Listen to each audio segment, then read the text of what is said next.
Welcome back, everyone, to another edition of Anime News, where I, the one who matters, will bring you the anime news that I think matters.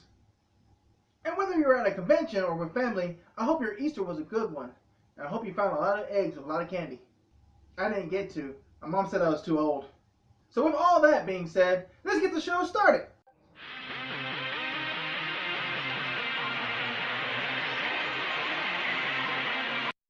Over the weekend, there was a lot of license announcements for both manga and anime at conventions around the nation. So much so that this next segment is going to be called License Roundup. I don't have a cowboy hat or a lasso. Just because I'm Mexican doesn't mean I have these things. Hey, you leave my chickens out of this, okay? So let's start with Sentai Filmworks and the anime they licensed for the spring of 2015. Now, I won't be giving a description on all these, except for the ones I think matter. So if you hear a title that sounds interesting to you, you should check it out. Going down the list, we have Wish Upon the Planetades. The next anime is on its second season, and it's My Teen Romantic Comedy Snafu 2, Food Wars, Shogugeki, Uta no Prince Sama, Majin Love Revolution, more likely this one's for all the girls, Kin Ito Mosaic, and that's K-I-N, not K-E-N. And two that I've already seen the first episodes on, Rikan and Is It Wrong to Pick Up Girls in a Dungeon.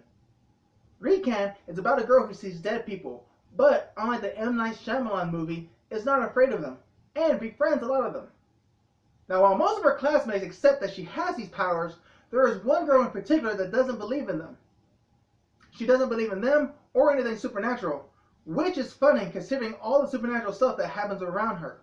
What complicates this matter is that the main girl is trying to befriend her. The genre of this anime says it's horror comedy, but right now it's just showing comedy. So give it a chance. Is It Wrong to Pick Up Girls in a Dungeon is about a boy trying to impress a high-level girl. In this world, goddesses have come down to the world and given their followers powers to fight evil monsters. They use these powers to gain fame and fortune as they slay monsters. The boy picks a low-level goddess to follow, and he is the only one that's actually in her clan. So after being on the field for one day, he's confronted by a high-level minotaur, but is saved by a beautiful blonde-headed girl. This anime looks like it's worth a watch, so stay tuned soon as I might give you all an update of what I think about this anime and whether to watch it or drop it. And just so you know, all these animes can be found on Crunchyroll for streaming purposes. Next up is Funimation news, and we start off with Ultimate Otaku Teacher. Ultimate Otaku Teacher is about a 17-year-old boy who's a genius. How much of a genius is he? Well, he's written papers to world-renowned magazines. That's just a description, folks. Don't kill me on this. But after graduating college, he becomes a neat and very obsessive anime blogosphere. His sister, who's worried about him and doesn't want to see his talents go to waste, gets him to become a teacher at her academy. And then hijinks ensue. I'm not so sure about this one, but I like comedy animes, so I'll give this one a chance for now. And in other Funimation news, and this one's kind of a big one, they are going to stream Love Redux, which is a live-action Japanese drama. Funimation has said they are not moving away from anime, but they do want to bring more Japanese media to people who love Japanese media, like myself. So I plan to watch this as well, and I hope in the near future they're able to bring the Super Sentai series. So that's enough for anime right now. How about we move on to some manga? Yen Press has announced that they're going to license 12 new titles, some for print and some for digital print. So how about we begin with the print titles. First up is Yowamushi Pedal. This manga appears to be a drama about a bike rider. That's all I can say about it. It's a bike rider. Also on this list is Sakura no Hime Goto. Now I don't know the proper translation, but I do know a couple of words. Sakura obviously meaning cherry blossom, and Hime meaning princess. So obviously it has to do with a cherry blossom princess. The next two titles are Dragon's Rising and Olympus Nights.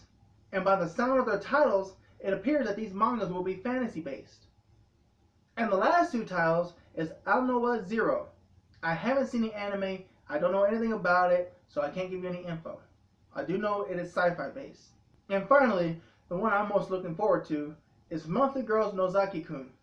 If you've seen the anime to this one, then you know that this really is a cute title to pick up. Now for the digital releases, I only found one title that I was most interested in, and it's a shame that this title is not going to be in print. But before I get to that, let me tell you the titles of the other ones that are going to be available digitally. First, we have Honda-kun, which is a spin-off of Barakanmon. Next, we have today's Kereros. This next one's hard for me to read, so I'm going to read it out to you. It is Shutin Shotaru Konami Takes on the World. After that, we have Unknown. And then we have When a Magician's Pupil Smiles, The Royal Tutor, and Scarlet Empire. And finally, the title that I wish that was getting printed is Servant X Service. Now, no dates have been given announced when these mangas will be released, so expect them in the near future. Whew, that was a lot of anime titles. So how about we finish off talking about some love pillows, also known as dakimakuras. The company Movek is creating 2 dakimakuras based off of 2 girls from the anime Nisekoi. The 2 girls are Seishiro and Marika.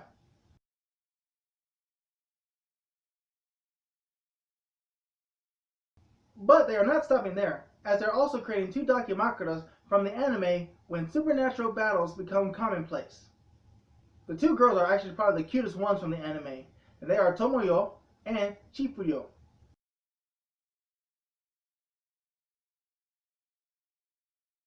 These 4 will be available in July, so place your pre-orders now. And that's it from me, everybody. I hope you enjoyed this newscast. If you did, you know what to do. Hit the like button or the subscribe button. Either way, I'm the one who matters, and I'll always bring you the anime news that I think matters. Johnny!